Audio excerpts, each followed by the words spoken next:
Olá pessoal, tudo bem? Estamos aí na aula de tutela coletiva, Direitos Humanos, do dia 3 de março de 2021. Essa aula ela está sendo gravada em razão de alguns compromissos que impediram que ela fosse ministrada de forma semipresencial, de forma ao vivo. Bom, dando sequência aí ao nosso estudo de direitos humanos, nós estávamos estudando as gerações ou, mais tecnicamente correto, dimensões de direitos. E nós já vimos a primeira, a segunda e a terceira dimensões de direitos, o que é algo bastante pacífico na doutrina, E agora a gente precisa ver a quarta e a quinta dimensões de direitos humanos, Lembrando que isso não é algo pacífico na doutrina, que isso varia bastante aí dentro da doutrina. Mas antes da gente iniciar essas quartas e quintas dimensões de direitos humanos, eu gostaria de relembrar um pouquinho com vocês a primeira, a segunda e a terceira dimensões de direitos. Bom, a primeira dimensão de direito, ela remonta aí às revoluções liberais inglesas, americanas e principalmente francesas. E o objetivo desses direitos de primeira dimensão foi resguardar o indivíduo em relação aos desmandos do Estado. Lembrando que antes dessas revoluções liberais, vivíamos em um Estado absolutista, em que o rei, o imperador, aí ele, a vontade do rei, a vontade do imperador, era a própria vontade do Estado, era a própria lei do Estado. E isso abria margem a todo tipo de desmando do rei e do próprio Estado. E é por isso que essa primeira dimensão era chamada de direitos individuais, já que visava proteger o indivíduo em relação ao Estado. E também é chamada de liberdades negativas, porque ela impunha, na verdade, um não fazer ao Estado.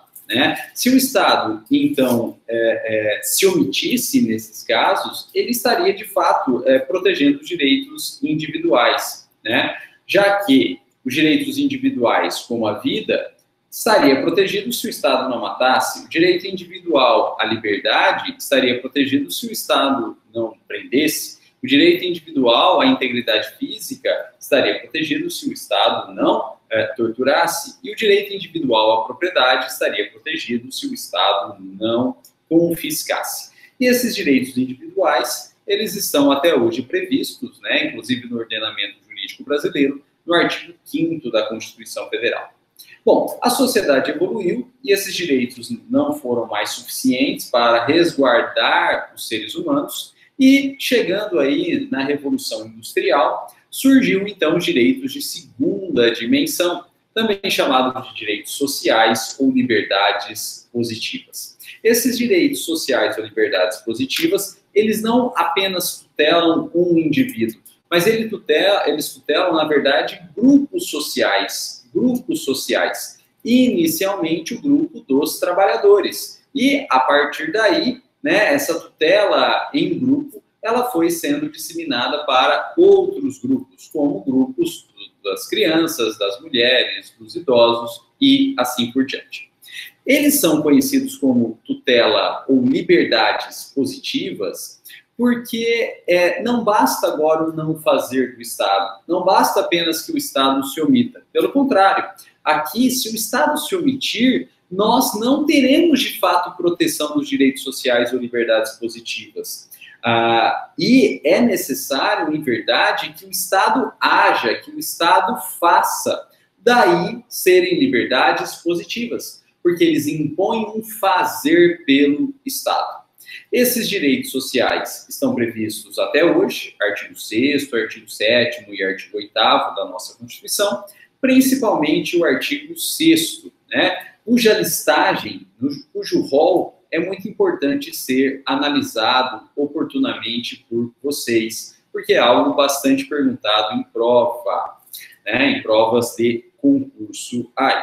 E os dois principais, como saúde e educação, denotam muito bem porque se trata de uma liberdade positiva. né? Se o que se quer é proteger a educação, não adianta o Estado ficar de braço cruzado. É necessário o Estado construir escolas, qualificar os professores, construir universidades, ter programas de acesso à universidade, né? E também no caso da saúde. Se a ideia é proteger a saúde, não basta que o Estado cruze os braços, é necessário que o Estado crie unidades de saúde, crie faculdades de medicina e, claro, né, forneça acesso a essas faculdades. Aí sim, de fato, o Estado vai estar protegendo a saúde, né? E claro, né, nessa pandemia que a gente vive, né, se o Estado quer de fato proteger a saúde, é mais que necessário que o Estado sim forneça de forma efetiva a toda a população a vacina contra o Covid.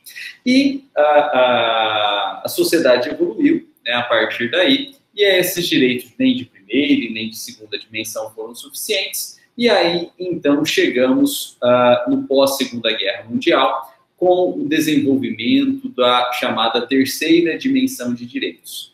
A terceira dimensão de direitos, ela é pós-Segunda Guerra Mundial, na qual se percebeu que não bastava proteger o ser humano do Estado ou o ser humano enquanto grupo.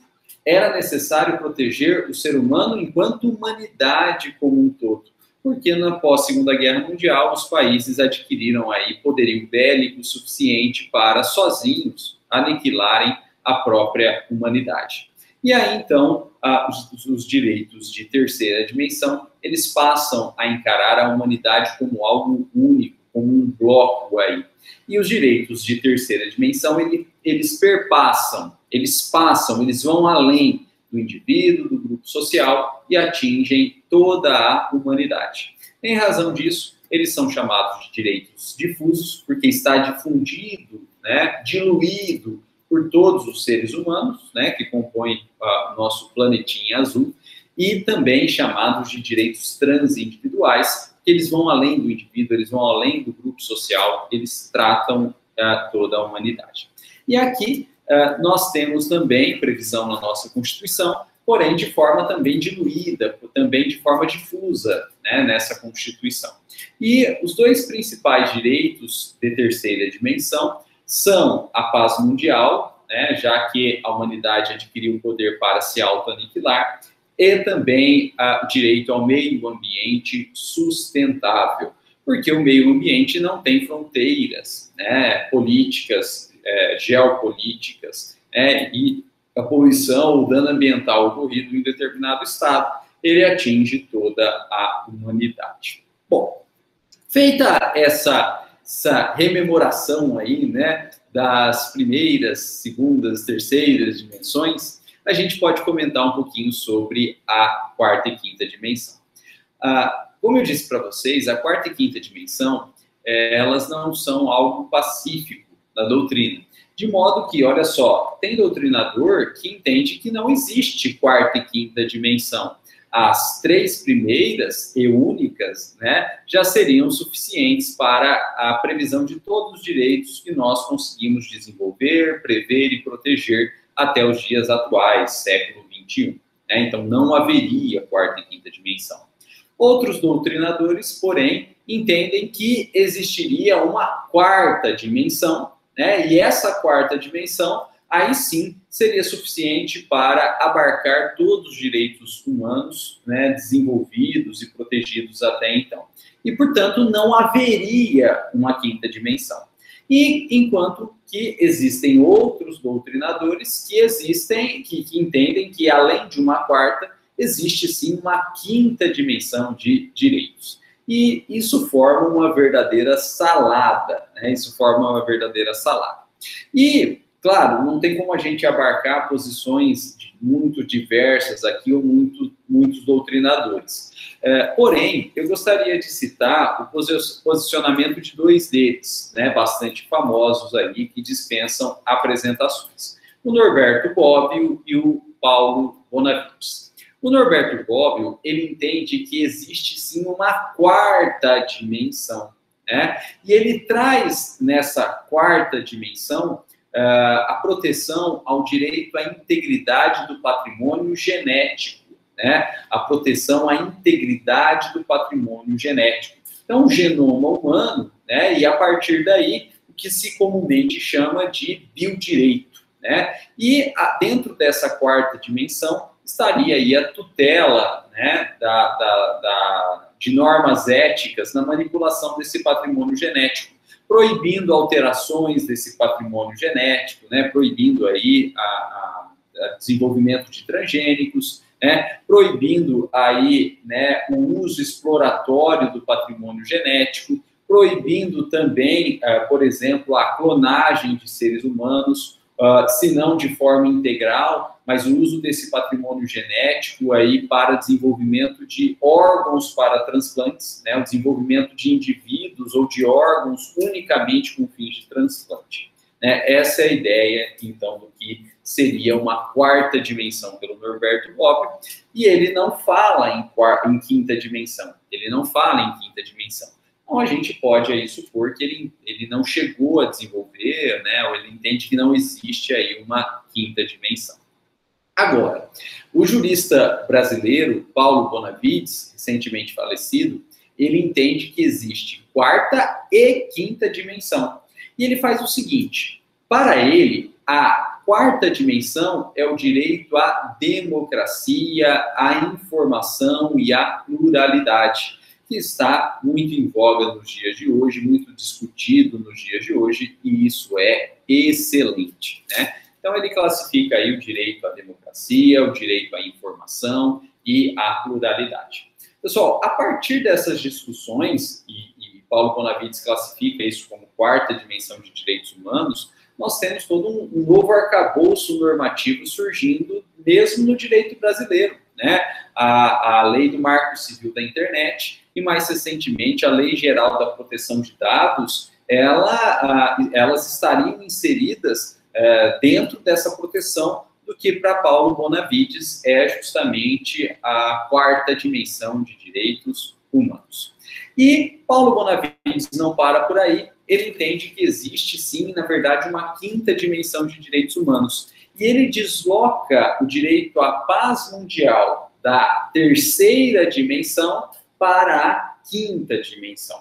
Então, para Paulo Bonavides, a terceira dimensão, ela trabalharia, né, com o meio ambiente sustentável, com a proteção do meio ambiente sustentável. E a paz mundial, que normalmente a doutrina classifica como terceira dimensão, o Paulo Bonavides extrapola, né, e classifica como uma quinta dimensão de direitos, né, em razão justamente, né, do poder bélico e que uma nova guerra mundial acarretaria à humanidade, que seria a própria destruição da humanidade. Então, esses são os dois principais posicionamentos aí em relação à quarta e à quinta dimensões de direitos. Com isso, nós terminamos aí essas dimensões de direitos e eu gostaria de aproveitar o ensejo, né, e dar sequência à nossa matéria para nós estudarmos a classificação, ou na verdade a previsão dessas dimensões de direitos dentro do ordenamento jurídico brasileiro.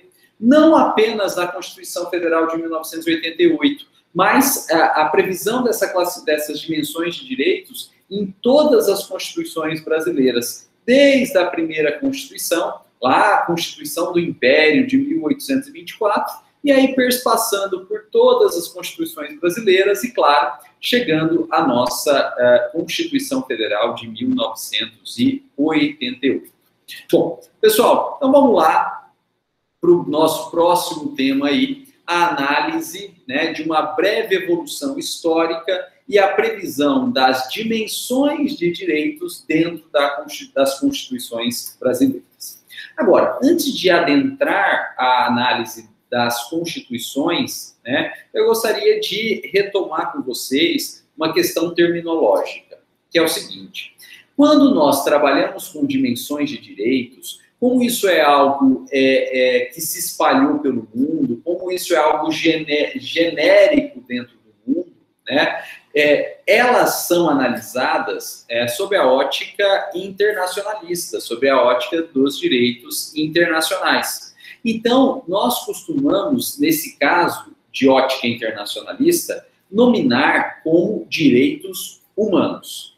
Agora, quando pegamos esses direitos humanos, né, e internalizamos aos estados e, principalmente, passamos a prevê-los dentro de diplomas constitucionais estatais, nós mudamos o nome, né? Nós não mudamos o conteúdo, porque os direitos são os mesmos, mas nós mudamos os nomes, né? E passamos agora a chamá-los de direitos fundamentais. Então, nós vimos dimensões de direitos humanos, né, conforme se evoluíram no mundo, de forma genérica no mundo. E aí trabalhamos, então, com a nomenclatura de direitos humanos. Agora, como nós vamos pegar essas mesmas dimensões e vamos trabalhar no cenário nacional, interno ao Brasil e dentro das constituições brasileiras, é preferível, é recomendável, é mais técnico que nós utilizemos, a partir de agora, a denominação em direitos fundamentais. Então, dimensões de direitos fundamentais, enquanto e como previstos ao longo das constituições brasileiras. Bom, pessoal, o Brasil ele se tornou independente em 1822. E até então, ele era um reino, né, unido ou uma colônia, né, de Portugal. Então, vigorava aqui no Brasil o ordenamento jurídico português, né? E a base do ordenamento jurídico português eram as ordenações dos reis portugueses, manuelinas, filipinas, afonsinas, né? E, claro, isso é normativa portuguesa, né? Não será por nós estudado. Então, estudaremos a normativa brasileira e, portanto, a partir da independência do Brasil de 1822. E com a independência do Brasil em 1822, surgiu, então, a necessidade de uma constituição do Império. Com a independência do Brasil, né, em 1822, surgiu a necessidade de criação de uma constituição do Império Brasileiro, né? E com isso, então, foi convocada uma Assembleia Nacional Constituinte. E essa Assembleia Nacional Constituinte, ela apresentou um anteprojeto de Constituição que ficou conhecido como Constituição da Mandioca. E por que Constituição da Mandioca? Porque essa Constituição, ela estabelecia o direito individual, o direito político de votar e ser votado através de quantidade de alqueires de mandioca, né, alqueires plantados de mandioca nas propriedades rurais daquele que quiser exercer o seu direito político de voto, né, de votar e de ser votado. E funcionava assim: para votar em primeiro grau, né, em primeira instância, aí, o que corresponderia às paróquias, precisava ter 150 alqueires de mandioca plantada. Para votar em segundo grau, que era no âmbito das províncias, né, atuais estados, mas como o Brasil Império era um estado unitário, a gente não tinha estado-membro, né, eram províncias com bem menos autonomia do que os estados, era necessário 250 alqueires de mandioca. E funcionava assim: o eleitor de primeiro grau votava em eleitores de segundo grau, e os eleitores de segundo grau é quem, de fato, elegiam os nossos representantes, votavam, de fato, nos nossos representantes. Claro que, como era um império, não se votava em um imperador, porque a monarquia é de direito hereditário. Votava-se no poder legislativo, nos deputados e nos senadores. E para poder ser votado, se candidatar a deputado, tinha que ter 500 alqueires de mandioca, e para poder se candidatar a senador, tinha que ter 1000 alqueires de mandioca. E vocês devem estar se perguntando, com razão, por que alqueires de mandioca?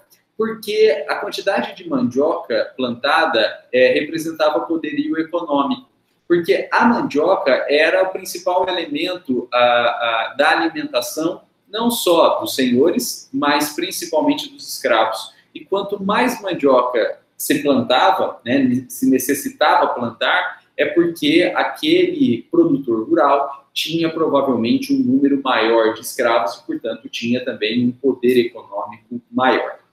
Esse era o motivo por trás aí da plantação de mandioca ser o critério eleito aí por esse projeto ou anteprojeto de Constituição para fins de exercício dos direitos individuais políticos, de votar e ser votado. E como existia um critério, de certa forma, econômico, né, para dar direito de votar e de ser votado, essa Constituição, ela trazia, portanto, uma modalidade de voto conhecido como voto censitário, que é o voto por critérios econômicos, né, em que os direitos políticos ficam aí adstritos ao poderio econômico. No entanto, esse anteprojeto de Constituição não foi para frente, porque em 1823, Dom Pedro I dissolveu a Assembleia Nacional Constituinte, né, cercou a Assembleia durante a noite e impediu que os deputados e senadores saíssem de lá. E esse episódio, na história brasileira, ficou conhecido como Noite da Agonia. E após a dissolução da Assembleia Nacional Constituinte, e, portanto, a exclusão aí desse anteprojeto da Constituição da Mandioca, Dom Pedro I, por si, outorgou a primeira Constituição brasileira, no ano de 1824, que ficou conhecida como Constituição do Império de 1824. E ela perdurou por toda a história do Império Brasileiro, né? O primeiro Império, Dom Pedro I, o segundo Império, né? Dom Pedro II. E, veja só, ela foi uma Constituição outorgada. O que significa que ela foi outorgada? Significa que ela foi imposta. Costumo brincar que é a famosa Constituição Zagallo, vai ter que me engolir, né? Ela é imposta aí pelo chefe do Poder Executivo ou por quem exerce o poder de fato no país. E claro que, pelo simples fato de ser uma Constituição outorgada, nós já supomos, né, isso já permite supor que não é uma Constituição muito democrática, muito pelo contrário, né, não é uma Constituição que se preocupa com direitos fundamentais, muito pelo contrário também. Pessoal, e aqui uma observação.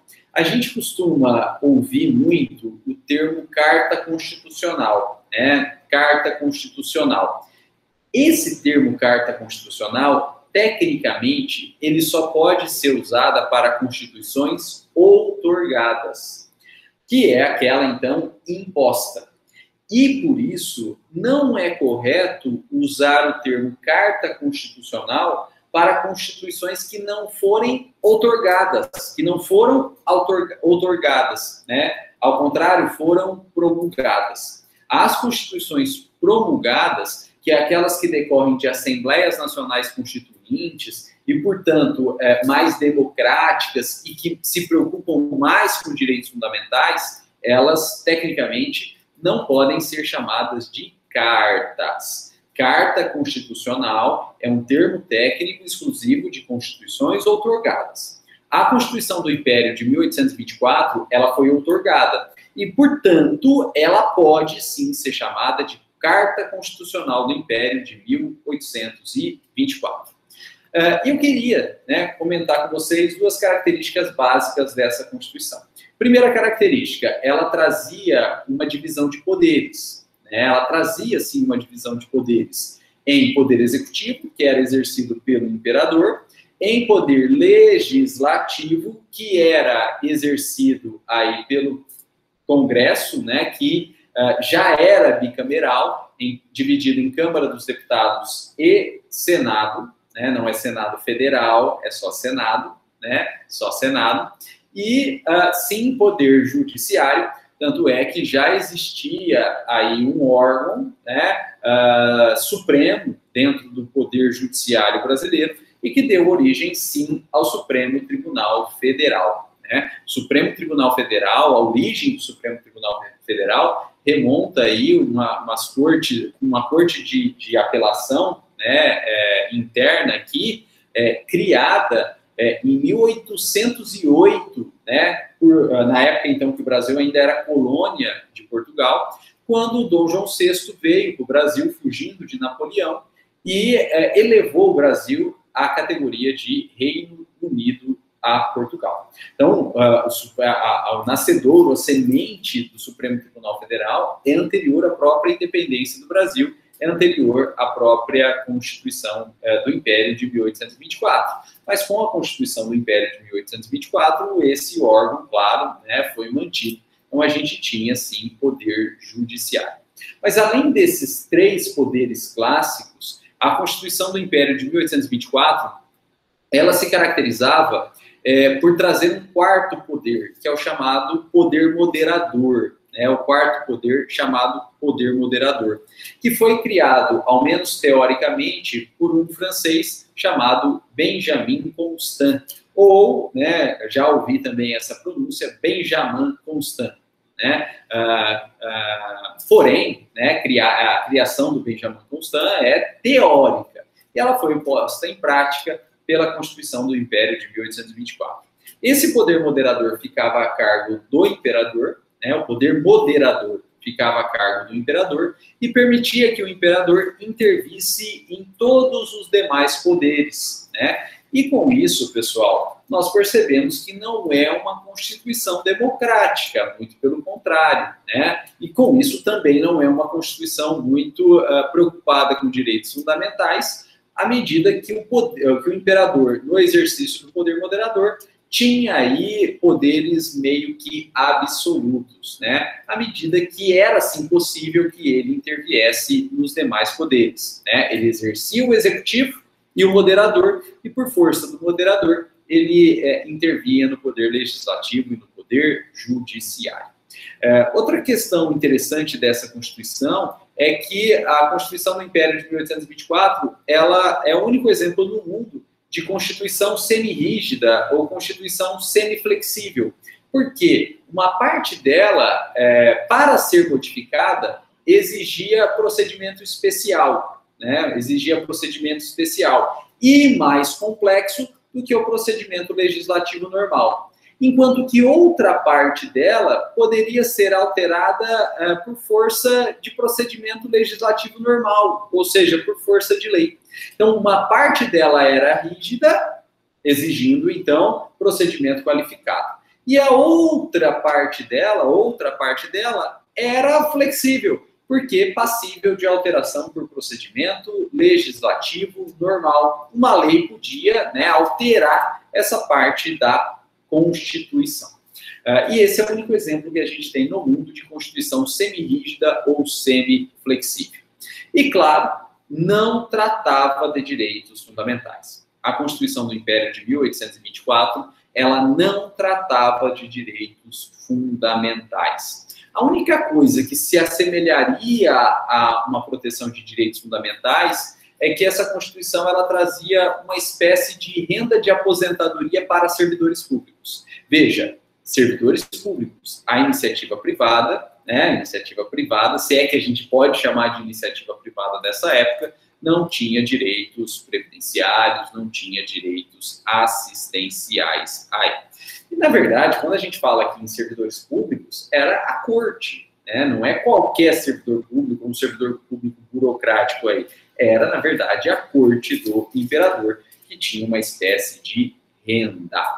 Bom, quando eu falo sobre a Constituição do Império de 1824, não falar sobre direitos fundamentais, costuma sempre vir a pergunta, professor, mas não tinha direito à liberdade? Não tinha, por exemplo, habeas corpus? Em 1824, aqui no Brasil, ainda não.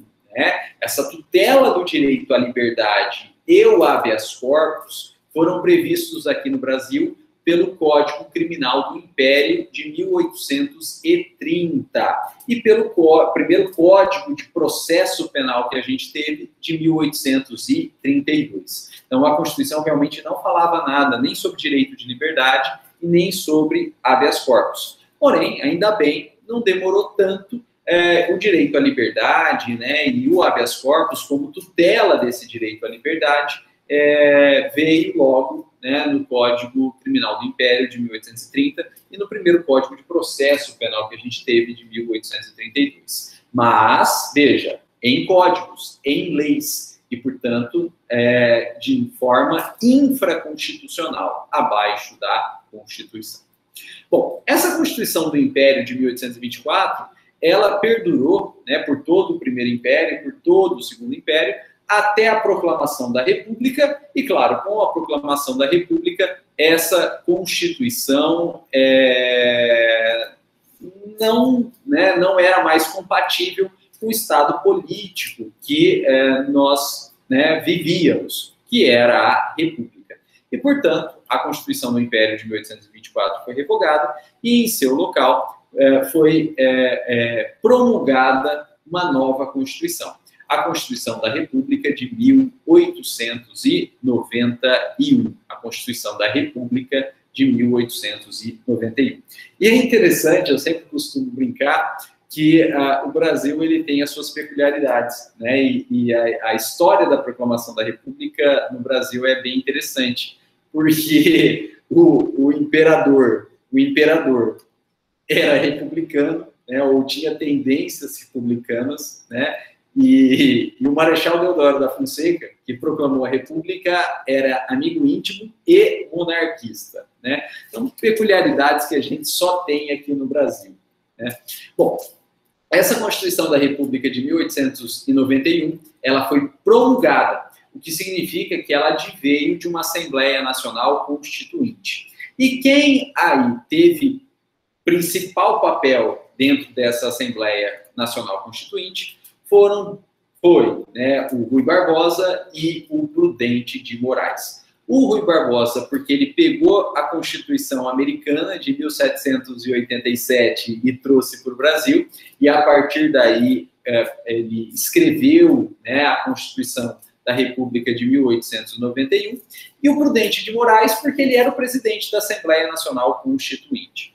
Quem tiver a oportunidade aí de ir para Itu, né, lá em Itu, existe o Museu da Proclamação da República. E aquele quadro famoso em que se tem o Prudente de Moraes promulgando a Constituição, ele está lá nesse museu em Itu. Não sei se é o original, mas tem um quadro, tem uma versão, pelo menos, bem grande daquele quadro. Vale a pena conhecer aí o Museu da República em Itu. E por que Itu? Porque Itu era uma colônia de clima, né, tranquilo, de clima ameno, né? E aí os paulistas, né, São Paulo capital, tinham casas de campo em Itu, iam para Itu, né, os grandes cafeicultores iam para Itu, e eles fizeram aí várias reuniões que ficaram conhecidas como Convenções de Itu, justamente defendendo a proclamação da República. Bom, pessoal, essa Constituição, ela manteve a separação de poderes, mas agora de forma tripartite, em poder executivo, poder legislativo e poder judiciário, né? E aqui, então, nós temos o poder executivo exercido pelo presidente da República, o poder legislativo exercido pelo Congresso Nacional, bicameral, entre Câmara dos Deputados e Senado Federal, agora sim, Senado Federal, e o poder judiciário. E aí a gente tem a Constituição plena do STF, bem parecido aos moldes do que a gente tem hoje como Corte Constitucional, né, como corte responsável pela proteção da Constituição e garantia da supremacia da Constituição. Essa Constituição é uma Constituição rígida, né, e, portanto, a forma de alteração dela depende de um processo legislativo qualificado, muito mais complexo do que o processo legislativo para alteração das leis ou das normas infraconstitucionais. E é justamente esse processo qualificado que garante a supremacia da Constituição, garante que ela seja realmente o diploma normativo do topo do ordenamento jurídico brasileiro. Bom, e essa Constituição ela é bastante interessante. Por quê? Porque ela trouxe pela primeira vez, em âmbito constitucional, veja só, em âmbito constitucional, Porque em âmbito infraconstitucional a gente já tinha, de certa forma, proteção, né? Inclusive o direito de liberdade dado pelo Código Criminal do Império. Mas trouxe pela primeira vez em âmbito constitucional a proteção de direitos de primeira dimensão, também chamado de direitos individuais. Então, direito à vida, direito à integridade física, direito à liberdade, direito à propriedade, foram previstos nessa Constituição. Agora, como eu comentei, direitos de primeira dimensão, direitos individuais. Essa Constituição não falava nada sobre direitos de segunda dimensão e, claro, muito menos de direitos de terceira dimensão. Não havia ainda previsão constitucional de direitos de segunda dimensão e direitos de terceira dimensão. E essa Constituição, ela realizou um ato, né? Realizou um ato que é bem interessante, e que já foi bastante perguntado em prova, que foi a grande naturalização de 1891. Né, a grande naturalização de 1891. O que é naturalização? É tornar alguém nacional, no caso brasileiro. Né? Isso foi necessário. Por quê? Porque se a gente pegar a sociedade brasileira de 1891, nós não tínhamos de fato brasileiros. Nós tínhamos os portugueses que vieram, né, de Portugal, principalmente degredados aí, ou banidos de Portugal. Nós tínhamos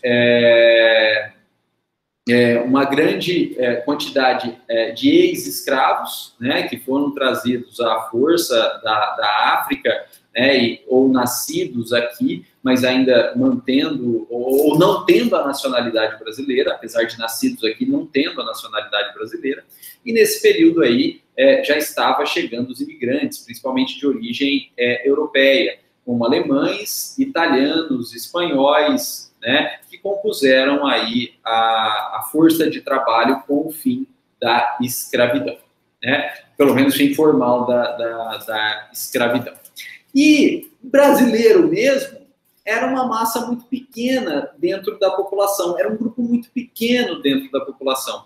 Agora, se a gente proclama república, e república significa coisa pública, coisa do povo, e que povo? O povo brasileiro, né? A gente precisa ter um povo brasileiro, e na verdade nós não tínhamos povo brasileiro.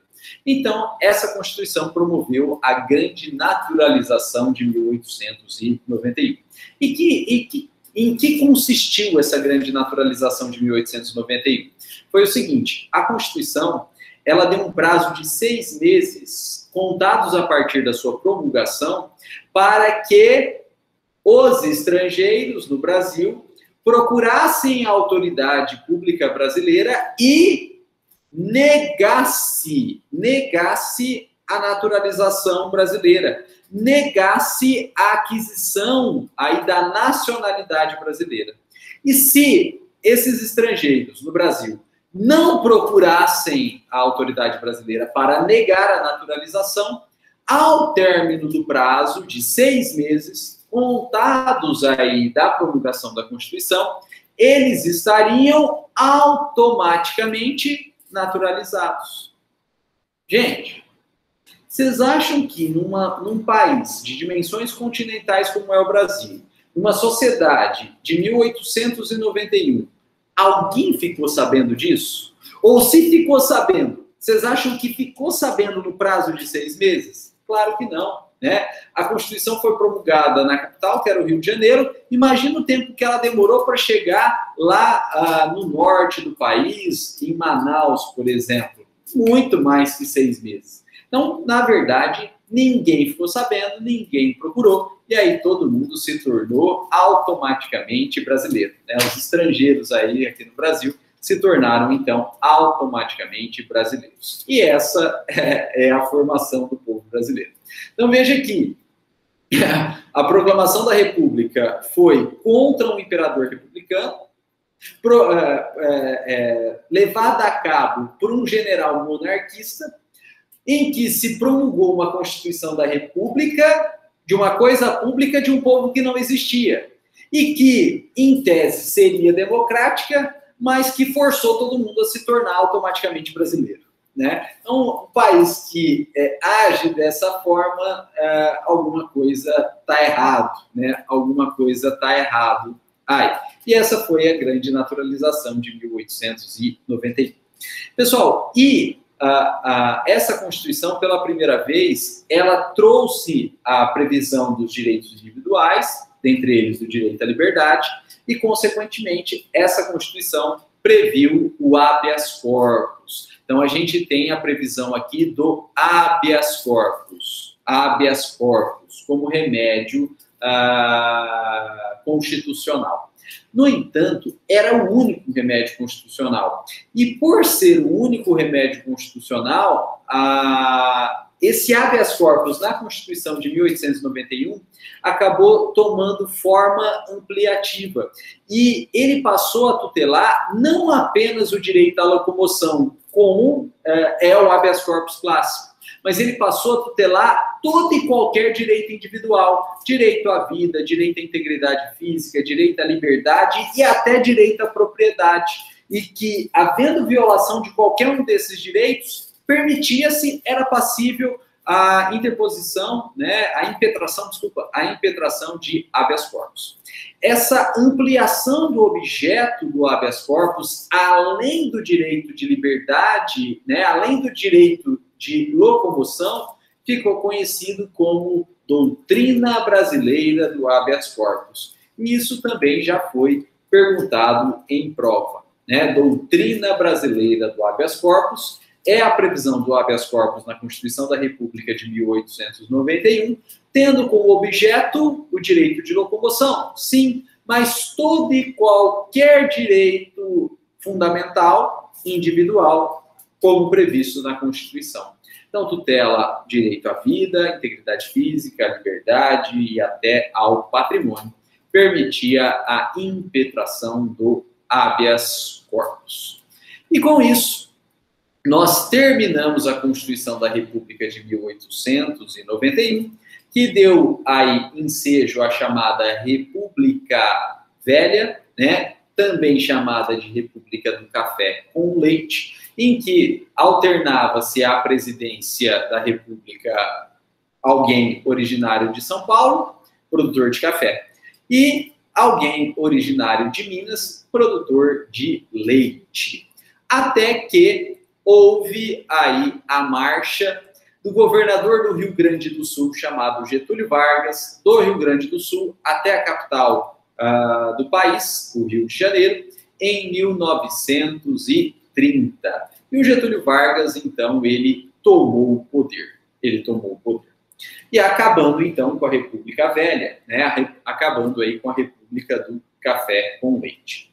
Uma das promessas do Getúlio Vargas, assim que tomou o poder, foi a criação de uma nova Constituição. Né? Foi a criação de uma nova Constituição. Porém, passou 1930, passou 1931 e passou 1932, e o Getúlio Vargas, nada de criar uma nova Constituição. Foi, então, quando os paulistas começaram a fazer manifestações visando forçar o governo federal de Getúlio Vargas a criar uma nova Constituição. Essas manifestações paulistas foram duramente reprimidas pela polícia e pelas tropas federais, até que em 1932, mais precisamente aí, em 9 de julho de 1932, 4 estudantes de direito foram mortos, né, numa dessas manifestações e na repressão dessas manifestações. O Martins, o Miragaia, o Drauzio e o Camargo. Né? E as iniciais do nome desses estudantes foram usadas para gerar um novo movimento, né, agora mais organizado e até com disposição de pegar em armas contra o governo federal, que foi, né, o MMDC, Martins, Miragaia, Drauzio e Camargo. E a partir daí eclode a Revolução Constitucionalista no estado de São Paulo, visando aí forçar o governo federal de Getúlio Vargas a criar uma nova Constituição.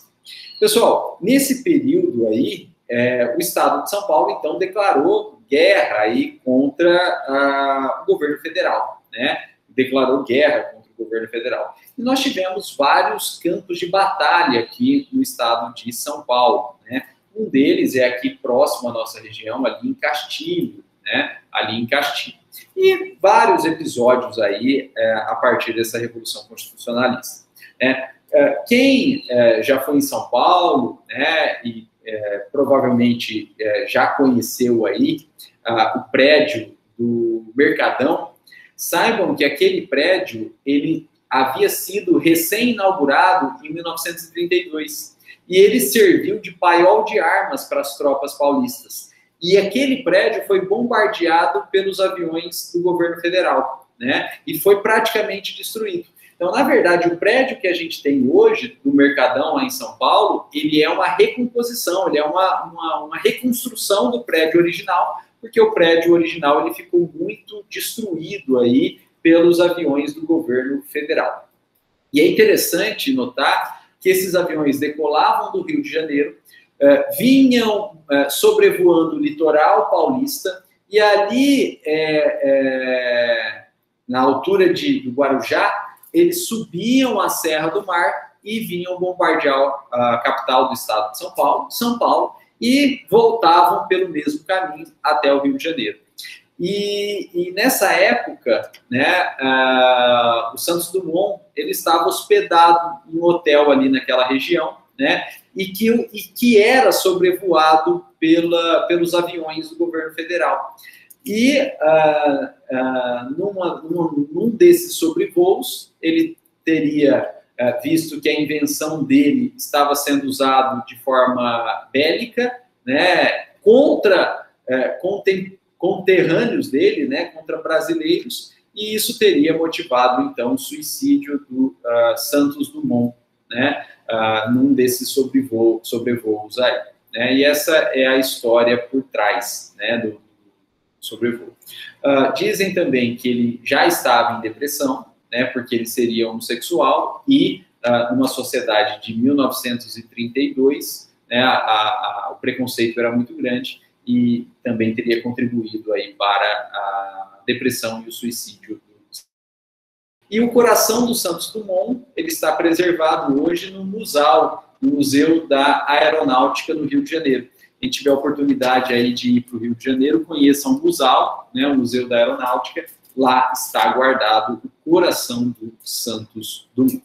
Bom, os paulistas perderam a Revolução Constitucionalista de 1932, porém, 2 anos depois, atingiu-se o objetivo dela com, então, a promulgação de uma nova Constituição, né, que foi a Constituição Brasileira de 1934. Essa Constituição Brasileira de 1934, ela foi promulgada por uma Assembleia Nacional Constituinte, um governo democrático do Getúlio Vargas, né? E, portanto, pessoal, sendo promulgada por uma Assembleia Constituinte em um governo democrático, ela claramente tutela, sim, direitos humanos, tutela, sim, direitos fundamentais, né? E aqui, pessoal, olha que interessante.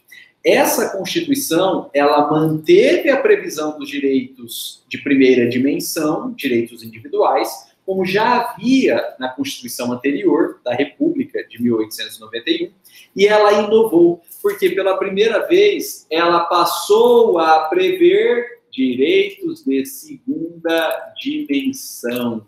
Direitos de segunda dimensão, os direitos sociais foram previstos aqui no Brasil, né, na seara constitucional, em âmbito constitucional, pela Constituição Brasileira de 1934. E ela buscou inspiração em 2 constituições, na Constituição do México de 1917 e na Constituição da República de Weimar, na Alemanha, de 1919, que foram justamente as 2 primeiras constituições no mundo que trouxeram previsão de direitos de segunda dimensão, de direitos sociais E veja aí nossa querida América Latina se destacando, né? Porque, inclusive, a Constituição do México é anterior, né, a todas as demais constituições, inclusive constituições de países, né, atualmente de primeiro mundo, preocupados aí com a proteção de direitos fundamentais, né? E também é importante notar que a Constituição da República de Weimar, de 1919, ela é imediatamente posterior à Primeira Guerra Mundial, né? Então mostra também um desenvolvimento aí na Alemanha, né? Logo após a Primeira Guerra Mundial, no tocante à proteção de direitos sociais, que, né, 2 décadas depois, né, desgringolou completamente com a tomada do poder pelos nazistas, né, e o início da Segunda Guerra Mundial em 1939. E, pessoal, essas 2 constituições, do México de 17, de Weimar de 19, e a própria Constituição brasileira de 1934 instauraram aquilo que ficou conhecido como o estado de bem-estar social, porque o Estado passou a ter a obrigação de fornecer meios mínimos de sobrevivência e de dignidade às pessoas que vivem, né, em seu território, sobre a sua alçada, né? E esse dever do Estado de fornecer um mínimo de dignidade é justamente, ou ficou conhecido como estado de bem-estar social, ou, né, muito falado em inglês aí, welfare state, né, welfare state. E com isso, pessoal, essa Constituição de 1934, ela abriu as portas para a possibilidade de criação de uma legislação trabalhista. O direito do trabalho, ele é um direito social. Então, ela abriu as portas para o desenvolvimento de uma legislação trabalhista.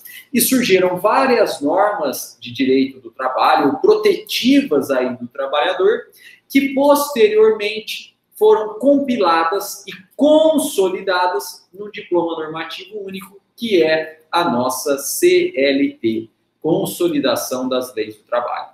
Pessoal, e a CLT chama consolidação justamente porque ela não criou normas novas, ela pegou normas que já existiam anteriormente, criadas a partir da Constituição de 1934 e juntou tudo num único diploma normativo. Quando a gente pega normas que já existem, porém de forma esparsa, e junta tudo, né, num único diploma normativo, nós estamos diante de uma consolidação. É diferente do fenômeno legislativo chamado de codificação. Porque na codificação, nós não pegamos normas anteriores. Nós criamos normas novas, contemporâneas ao próprio código, né? Então, enquanto a consolidação parte de normas anteriores e esparsas e junta, o código ou a codificação cria normas novas, né, e contemporâneas ao momento de criação do próprio código, né? Então, a consolidação, ela é boa porque ela dá uma sistematização única, mas ela não inova propriamente o ordenamento jurídico, enquanto que a codificação, além de dar uma sistemática única, ela inova o ordenamento jurídico ao trabalhar com normas novas. Bom, além disso, pessoal, olha que interessante. A Constituição Brasileira de 1934, ela trouxe para a alçada constitucional o voto feminino. Veja só, ela não criou o voto feminino, porque o voto feminino já existia com o Código Eleitoral de 1932. Né? O voto feminino já existia com o Código Eleitoral de 1932, porém, era um código e, portanto, infraconstitucional. Com a Constituição de 1934, o voto feminino passou à Constituição e passou a ter proteção constitucional e, portanto, se tornou, de fato, um direito fundamental. Um direito fundamental. Gente, quem quiser acompanhar, né, saber um pouquinho desse movimento do voto feminino, existe um filme bem interessante na Netflix chamado As Sufragistas. As Sufragistas. e conta a história do voto feminino, da luta pelo voto feminino na Inglaterra. Né? Não é aqui no Brasil, é na Inglaterra, mas é bastante interessante, vale a pena aí. As sufragistas. E, pessoal, a Constituição de 1934, ela põe fim à doutrina brasileira do habeas corpus, porque ela cria o mandado de segurança. E com a criação do mandado de segurança, o habeas corpus passou a ser limitado à tutela, à proteção do direito de liberdade de locomoção, e todos os demais direitos individuais passaram a ser tutelados pelo mandado de segurança, né? E é interessante notar, pessoal, que o mandado de segurança é uma criação brasileira da Constituição de 1934. E deu tão certo que nós tivemos a manutenção do mandado de segurança no ordenamento jurídico constitucional brasileiro e nós exportamos o mandado de segurança para outros países, né? Uma criação tipicamente tupiniquim e exportado aí para vários outros países do mundo, né? E com isso, então, a gente passou a ter habeas corpus para direito de liberdade de locomoção e mandado de segurança para todos os demais direitos fundamentais. Porém, como tudo que é bom dura pouco, essa Constituição brasileira de 1934, ela logo foi revogada por um golpe de Estado dado pelo Getúlio Vargas, que ficou conhecido como Estado Novo. E aí o Getúlio Vargas assumiu o poder de forma ditatorial. E claramente a Constituição de 1934 era incompatível, né, com o Estado ditatorial, porque ela previa muitos direitos de primeira e segunda dimensão, e o Estado ditatorial, claro, não quer isso. E aí, em 1937, o Getúlio Vargas derruba a Constituição de 1934 e outorga uma nova Constituição, que ficou conhecida como Constituição de 1937, ou então a Polaca. A Polaca. Bom, pessoal, essa Constituição, ela foi outorgada pelo Getúlio Vargas. Se ela foi outorgada, nós podemos chamá-la de Carta Constitucional, né? Carta Constitucional de 1937, né? Ou a Polaca, porque ela foi outorgada pelo Getúlio Vargas. E por que ela recebeu a alcunha, né, de a Polaca? Porque ela foi escrita pelo Francisco Campos, que era o ministro da Justiça do Getúlio Vargas na época, né, que era uma pessoa extremamente culta, né, não tão democrática assim, mas extremamente culta, né, tanto é que era conhecido como Chico Ciência. E ele, então, pegou a Constituição polonesa, né, e, na verdade, né, traduziu e se inspirou e criou, a partir da Constituição polonesa, a Constituição de 1937. E, com isso, ela recebeu o nome de a Polaca. Pessoal, e claramente a Polônia, nessa época, vizinha aí da Alemanha nazista, não era lá um país tão democrático assim, muito pelo contrário. Tanto é que foi o primeiro país invadido aí pela Alemanha nazista, né, no chamado corredor polonês, né, deram passagem aí para a Alemanha, a verdade é essa, deram passagem para a Alemanha, né, havia afinidades aí à Alemanha, né, e portanto, né, um Estado não democrático. E com isso, a Constituição de 1937, né, dentro aí do regime político conhecido como Estado Novo, iniciou um verdadeiro estado de sítio aqui no Brasil, né, a ditadura de Getúlio Vargas, um verdadeiro estado de sítio dentro do Brasil. E, consequentemente, direitos fundamentais foram todos aniquilados aí pela Constituição de 1937. E eu trouxe aqui, pessoal, algumas características ou algumas decorrências aí causadas pela Constituição de 1937. Primeiro, foi o fechamento do poder legislativo nos 3 níveis: Congresso Nacional, Assembleias Estaduais e Câmaras Municipais. Acabou o poder legislativo aqui no Brasil. E quem inovava o ordenamento jurídico era o próprio Poder Executivo, através de decretos-lei. Daí o nome, decretos-lei. Decreto porque advinha do Poder Executivo e valiam tanto quanto uma lei, como se tivesse sido emitido do Poder Legislativo. Decretos-lei. E muitos desses decretos-lei, né, dessa época, estão em vigor até hoje. Então, decreto-lei, Código Penal, Código de Processo Penal, todos a CLT, né, todos advindos aí dessa época. Decreto porque vinha do Poder Executivo e valia tanto quanto uma lei do Poder Legislativo. Além disso, olha só, a Constituição Federal colocou o Poder Judiciário subordinado ao Poder Executivo. Então, veja, o STF foi mantido, mas ele, STF, apesar de ser o mais alto órgão do Poder Judiciário, deveria se reportar ao presidente da República. O STF se reportava ao presidente da República, que era o Getúlio Vargas. Com isso, suprimiu-se garantias e remédios constitucionais, né? O Poder Judiciário não podia dar habeas corpus, o Poder Judiciário não podia julgar mandado de segurança.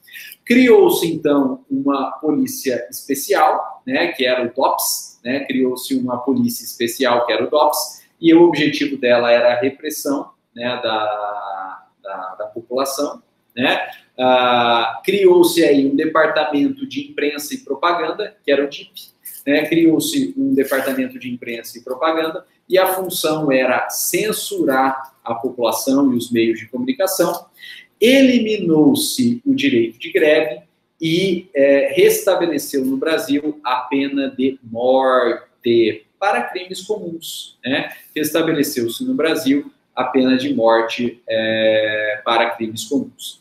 E também os Estados-membros continuaram como Estados, mas perderam completamente a autonomia, porque os governantes, né, os governadores não eram mais eleitos pelo próprio povo, mas sim nomeados a título de interventores pelo Getúlio Vargas, né? Então a gente não tinha propriamente um governador, a gente tinha nos estados interventores nomeados pelo Getúlio Vargas.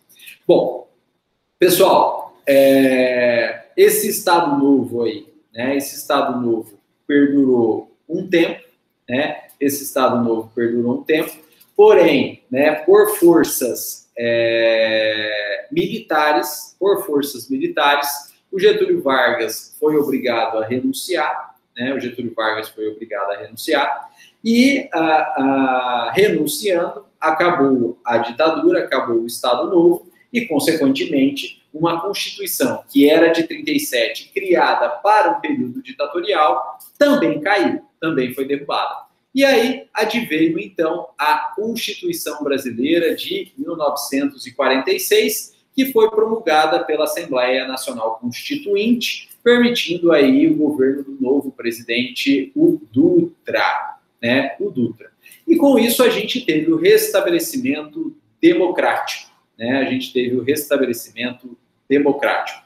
E aqui não tem grandes novidades, porque, na verdade, a Constituição de 46, ela foi uma cópia da Constituição de 34, né? Então, na verdade, restabeleceu-se a própria Constituição de 34.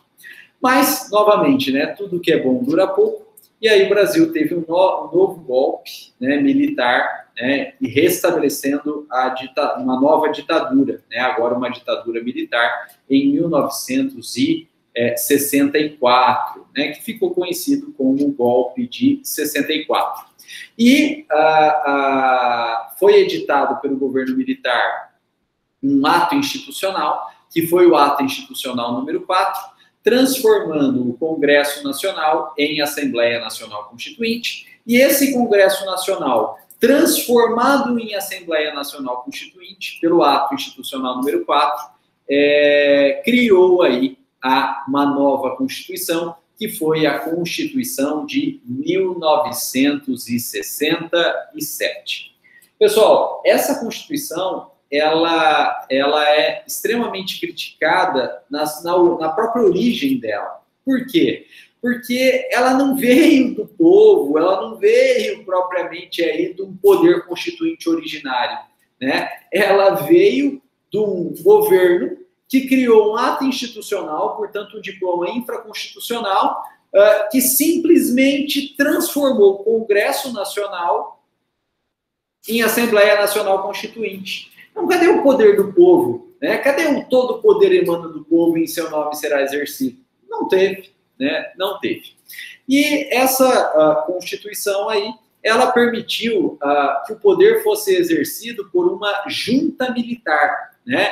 Composta aí pelos 3 ministros militares, chefes dos 3 ramos das Forças Armadas brasileiras, né? Ministro-chefe do Exército, o ministro-chefe da Marinha e o ministro-chefe da Aeronáutica. Exército é general, né? Marinha é almirante, né? E Aeronáutica é brigadeiro. Né? E esses 3, então, compunham a junta militar, e era a junta militar que concentrava o poder e tomava todas as decisões. Né? Concentrava todo o poder e tomava todas as decisões. Nós tínhamos poder legislativo, nós tínhamos Congresso nessa época? Sim. Só que, na verdade, o poder do poder executivo, do Congresso, estava completamente esvaziado, porque eles tinham até atribuição legislativa, mas para matérias de segundo plano, matérias menos importantes, né? As matérias mais importantes, que era segurança nacional e orçamento, eram exclusivamente legisladas, né? Legisladas, não é executadas, legisladas pelo Poder Executivo, exercido pela junta militar. E aqui a gente tem praticamente um restabelecimento de um estado de sítio, né? Porque o direito de greve está suspenso, cria-se e amplia-se a justiça militar, né? E abre-se margem aí para censura e banimento, leis de censura e banimento, o que é efetivado com a edição de um novo ato institucional, que foi o ato institucional número 5. E a partir desse ato institucional número 5, a gente tem aí a criação de um departamento de polícia especial, um departamento de censura, né, o DOI-CODE, o DOPS, né, o DOPS. E isso é extremamente, né, prejudicial às liberdades democráticas. Bom, pessoal, só que essa Constituição de 67 não durou muito, porque em 69, a junta militar, ela, por si, criou uma emenda constitucional, que foi a emenda constitucional número 1 à Constituição de 67. E, com isso, na prática, dissolveu-se o Congresso Nacional e a junta militar passou a ter poderes absolutos aqui no Brasil.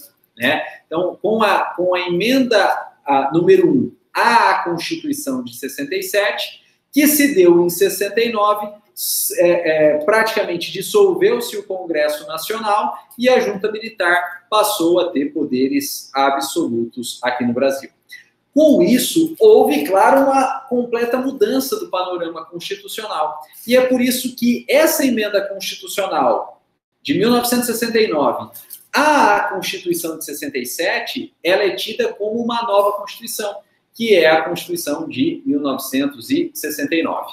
E com isso, os direitos fundamentais de primeira e segunda dimensão são suprimidos, acaba direitos de primeira e segunda dimensão, e cria-se aí as leis de segurança nacional, permitindo prisões administrativas ou prisões para averiguações, né?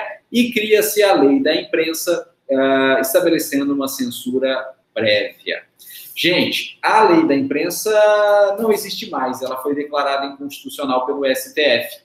Porém, essa lei de segurança nacional, criada aí sob a égide da Constituição de 69, ela está em vigor até hoje, e é essa lei que fundamenta aquele inquérito das fake news que tramita no STF sob a presidência do ministro Alexandre de Moraes, e inclusive foi essa lei que fundamentou um mandado de prisão em flagrante, seja lá o que seja isso, mandado de prisão em flagrante contra um deputado. Né? E, ainda que a gente não concorde por completo as manifestações do deputado, já dizia Voltaire que a gente tem que garantir o direito de manifestação. Né? E aí, quem se manifeste, que arque a consequência da manifestação, mas que a manifestação tem que ser garantida aí. Né? E essa lei, né, esse remanescente, essa excrescência aqui da ditadura está em vigor até hoje, está sendo usada até hoje pelo próprio Supremo Tribunal Federal. E também nós temos aí a supressão dos remédios constitucionais. Habeas corpus deixa de existir, mandado de segurança deixa de existir. Bom, pessoal, isso,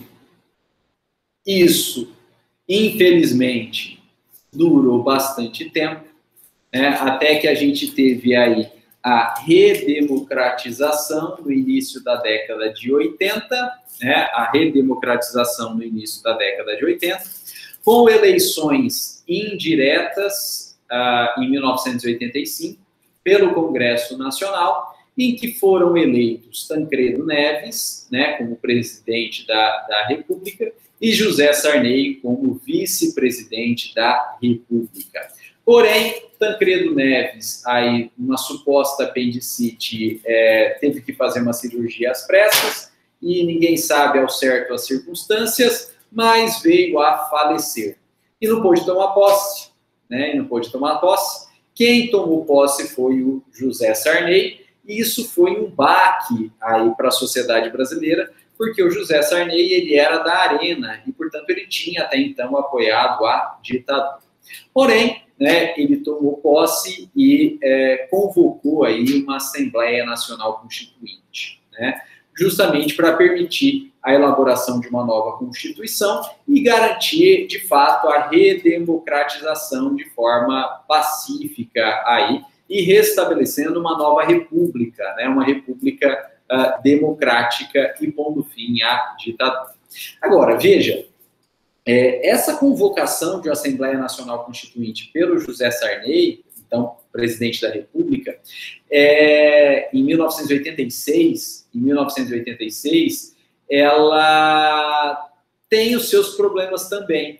Por quê? Porque o José Sarney, ele não convocou eleições democráticas para a Assembleia Nacional Constituinte. Ele pegou o Congresso Nacional, que já existia, e já existia desde a época da ditadura, e, portanto, com deputados e senadores aí até contaminados pela época da ditadura, e transformou aquele Congresso Nacional em Assembleia Nacional Constituinte. E como eram, então, congressistas meio que contaminados pela ditadura, meio robotizados pela ditadura, eles ficaram conhecidos como biônicos, né? Deputados biônicos, senadores biônicos. Mas, enfim, foram eles que elaboraram uma nova Constituição, né, que foi aí promulgada, né, pelo presidente da Assembleia Nacional Constituinte, Ulisses Guimarães. E no ato de promulgação dessa Constituição, ele teria dito que se trataria de uma Constituição cidadã, porque era uma Constituição preocupada com a redemocratização e preocupada com a proteção de direitos fundamentais. Isso se deu em 5 de outubro de 1988, e aí a gente passou, então, a ter a Constituição Federal de 1988.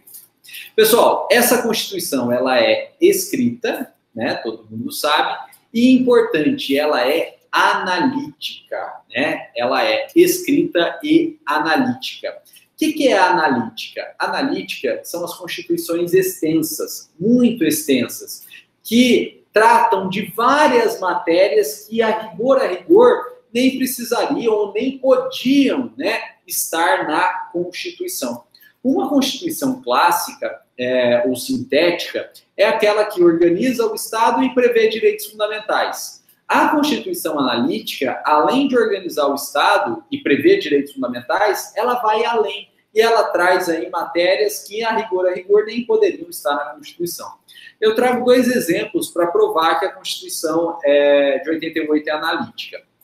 Primeiro exemplo, existe disposição na Constituição sobre o Colégio Pedro II, dizendo que o Colégio Pedro II em Petrópolis vai ser sempre de alçada federal.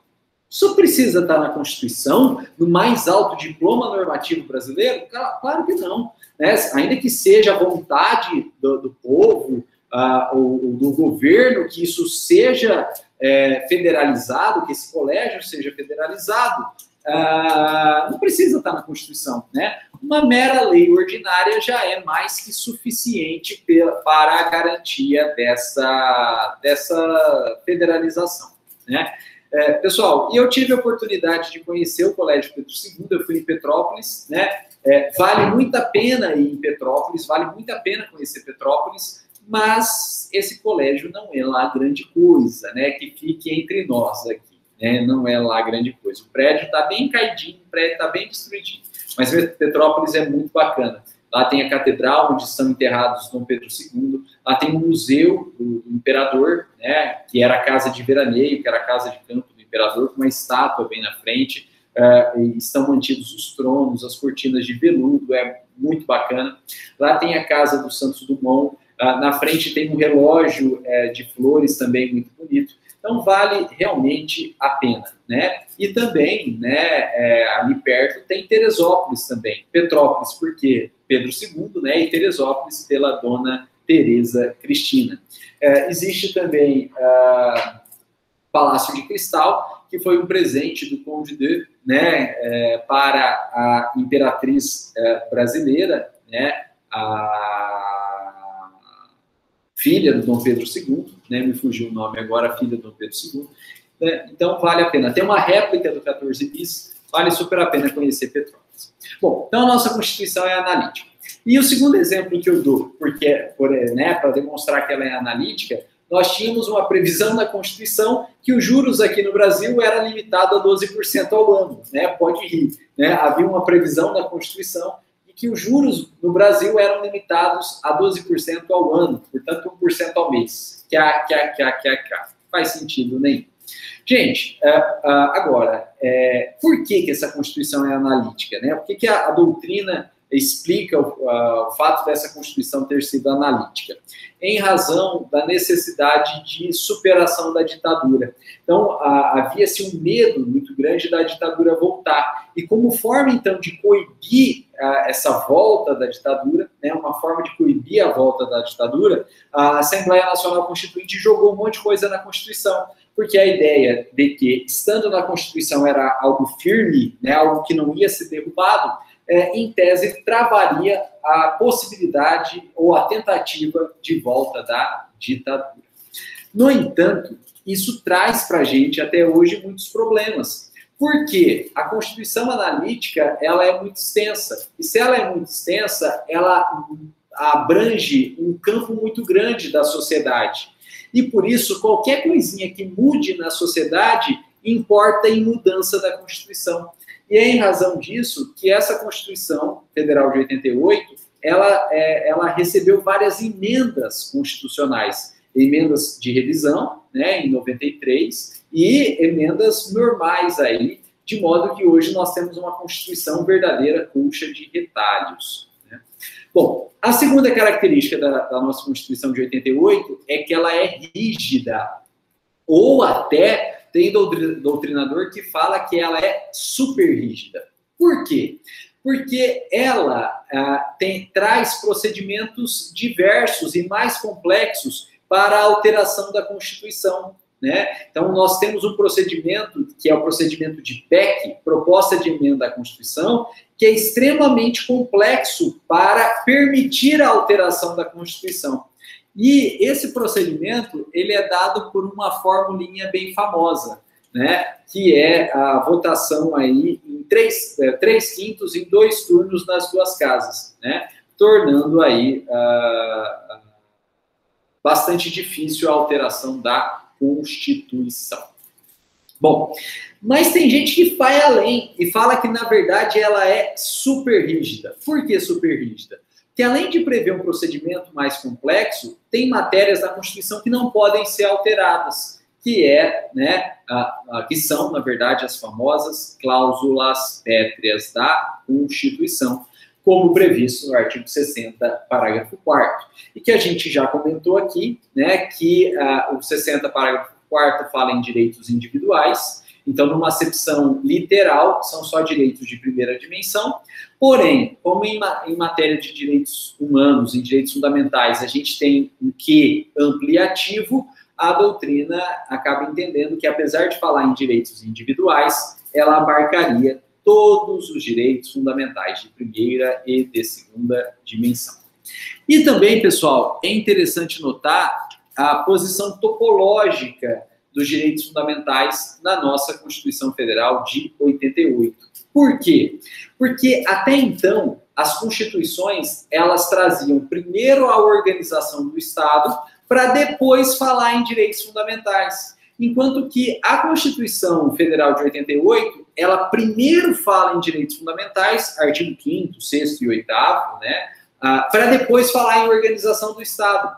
Isso é proposital. A ideia é mostrar que a Constituição Federal de 88 se preocupou primeiro com os direitos fundamentais, se preocupou primeiro com a proteção do povo, para depois se preocupar com o Estado e com a organização do Estado.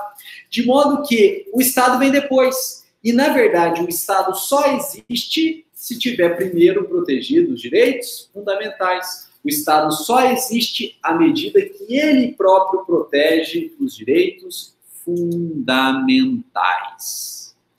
Pessoal, nós vamos dar uma paradinha agora, né, dado o adiantado da hora aí, para dar uma descansada e tomar uma aguinha, e a gente volta logo mais para finalizar a Constituição de 88 e a nossa aula. Agradeço a presença e a paciência de todos e a gente volta daqui a pouquinho. Muito obrigado.